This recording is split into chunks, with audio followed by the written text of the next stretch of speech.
绝世唐门56级，霍雨浩和日月皇家魂导师学院学员进行切磋比赛，17连胜，惊呆全场。随着伊莱克斯封印雪地本源，霍雨浩能够感觉到自己丹田中的透明液体珠子被金色所覆盖，仿佛被锁定，所有能量都被隔绝在内。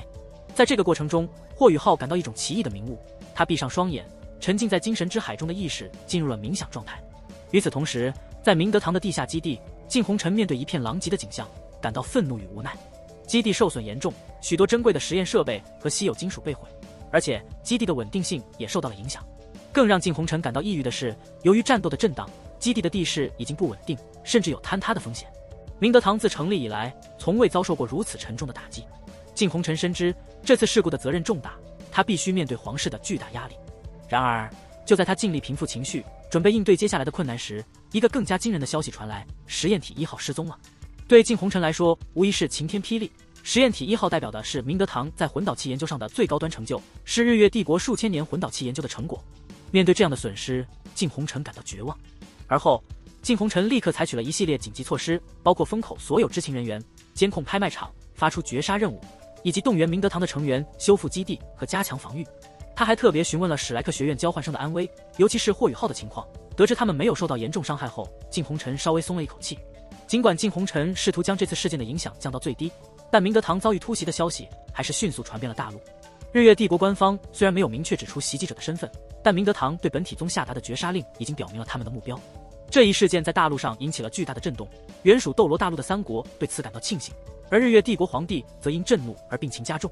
靳红尘因为这次事件受到了严厉的惩罚，失去了公爵的头衔。如果不是太子徐天然为他辩护，他的处境可能会更加糟糕。本体宗在天魂帝国迅速发表声明，强烈谴责明德堂对他们发出的绝杀令，坚决宣称与事件无关，并警告任何妄加报复的行为将面临严重后果。此次事件意外地提升了本体宗在大陆上的地位，使其声望一度超越了史莱克学院和明德堂，隐约显露出大陆第一势力的风范。霍雨浩在经历了长达4天的沉睡后，在医务室中苏醒，发现自己的精神世界仿佛开启了新的大门，对亡灵魔法的奥义有了更深刻的理解。他得知伊莱克斯和雪地都陷入了沉睡，雪地的封印完成，力量需待霍雨浩达到7环魂圣级别方可解封，而雪地也将在沉睡中修复灵石。而靳红尘让霍雨浩与日月皇家魂导师学院的学员进行切磋比赛。霍雨浩深知自己代表的是史莱克学院和唐门的荣耀，他决定全力以赴，给日月皇家魂导师学院留下深刻印象。日月皇家魂导师学院的魂导师炼场座无虚席，所有学员都期待看到魂师与魂导师之间的较量。林嘉义作为主持人，宣布了比赛规则和奖励，激发了学员们的热情。霍雨浩的对手们纷纷报名参赛，希望能够战胜他，赢得荣誉和奖励。宣子文作为裁判，对霍雨浩的表现充满期待。他知道自己的学生在魂导师方面有着非凡的才能，但对霍雨浩在魂师战斗中的实力也同样好奇。林嘉义在混乱中努力维持秩序，准备开始比赛。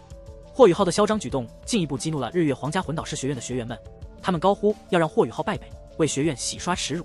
霍雨浩的嚣张行为以及他在比赛中的出色表现，成功地激起了日月皇家魂导师学院学员们的愤怒和斗志。他以迅雷不及掩耳之势结束了第一场比赛，用实力证明了自己的强大。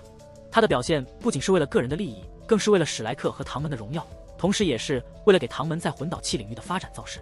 在比赛中，霍雨浩的战术运用和对魂导器的深刻理解，让他轻松地击败了对手。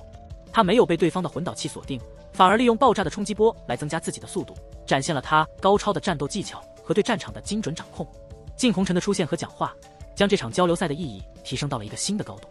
他用霍雨浩的表现来激励日月皇家魂导师学院的学员们，让他们认识到自己的不足，并激发他们去努力提升自己。靳红尘的话语也暗示了霍雨浩的行为虽然嚣张，但在实力面前，一切挑衅都显得苍白无力。霍雨浩的计划虽然因为靳红尘的出现而暂时受挫，但他并没有放弃。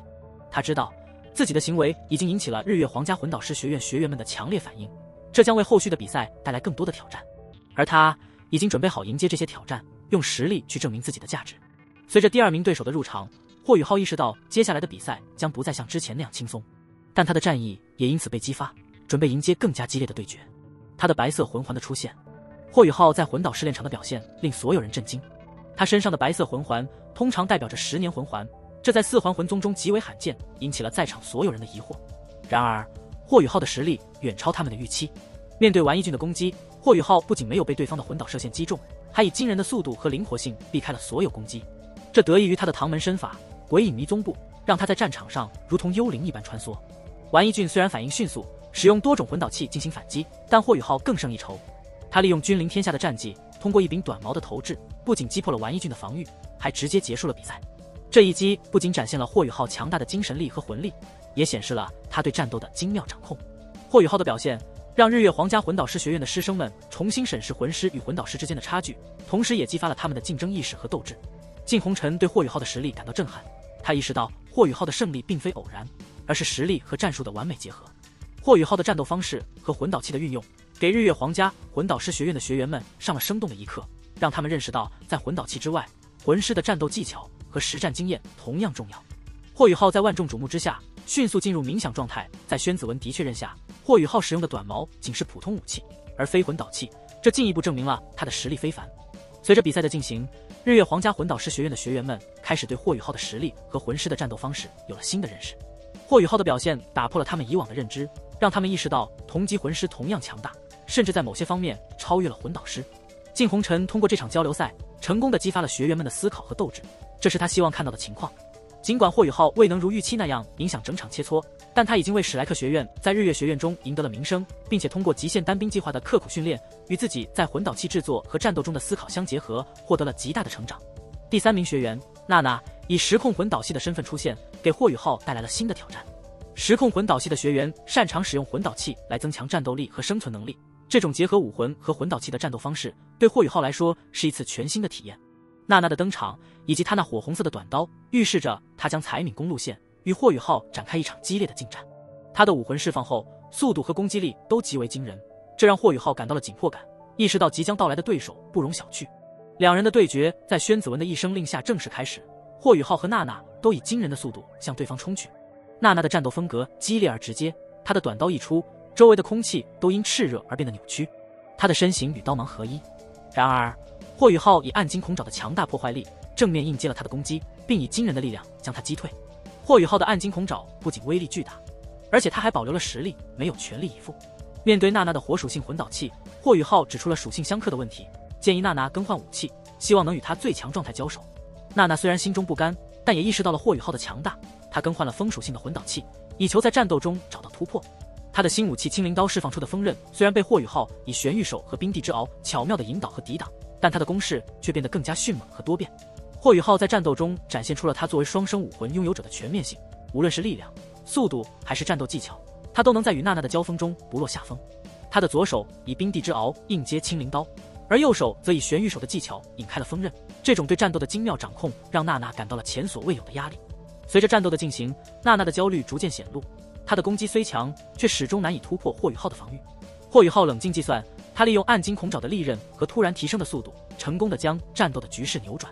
在两人的交锋中，娜娜不得不使用了自己的第3魂技幽灵附体以及第4魂技怨灵，试图以此束缚并击败霍雨浩。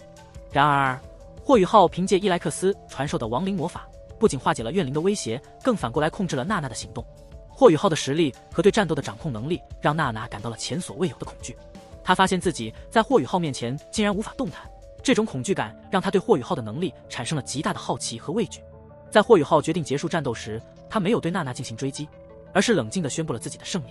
尽管娜娜试图追问霍雨浩对他做了什么，但霍雨浩只是淡淡的回应，一直都是你在进攻我吧。霍雨浩后面的表现更令所有人震惊，他不仅迅速击败了嚣张的彪形大汉，更是在接下来的比赛中以秋风扫落叶之势连胜17场，直到中午休息。靳红尘意识到霍雨浩的精神系武魂的强大，这种能力在魂导师中极为罕见且难以防御。霍雨浩的连胜让日月皇家魂导师学院的学员们感到沉重的压力，甚至有些人开始对魂导器产生了怀疑。然而霍雨浩也清楚，接下来的比赛将更加艰难。面对明德堂的6级魂导师，他需要更加小心谨慎。他的身体虽然经过生灵之精的恢复，但连续的比赛也让他感到疲惫。番禺对霍雨浩的表现感到欣慰，他看到了霍雨浩在实战中的完美表现。虽然霍雨浩的魂力提升速度较慢，但他在战斗中所展现的能力已经足够强大。面对即将到来的更难的挑战，霍雨浩选择在日月皇家魂导师学院的休息室内进行冥想恢复，准备迎接第2天的比赛。他知道每一场胜利都将更加艰难，但他也有信心继续他的连胜记录。